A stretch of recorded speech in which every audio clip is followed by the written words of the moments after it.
Welcome to a video from Plow Library. Today we'll be showing you how to use the library search box to construct a search using the Boolean operator OR. OR can be used when you want to broaden your searches. You can take key terms from your topic or research question and connect them with OR. Let's say our project is about how people's car use on highways differs from their car use on surface streets. This topic covers both driving on highways and driving on surface streets.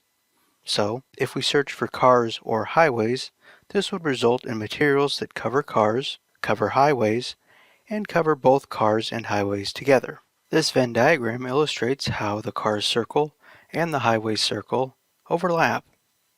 The content covered using the OR Boolean operator covers all the areas in the Venn diagram. To construct our search, we'll start on the library's homepage, cbu.edu/library, and we can use the library search box to construct our search for cars or highways.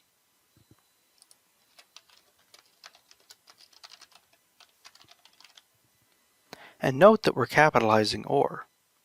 That's good practice to have when using Boolean operators, since not all databases will allow lowercase Boolean operators. When we click on Search, we end up with some results, and from here we can browse through our results or filter further using the filters on the left side of the page. If you have any remaining questions about how to use Boolean operators while doing your library searches, please reach out to us. We're more than happy to help you. Thank you for watching this video on how to use the Boolean operator OR to broaden library search results.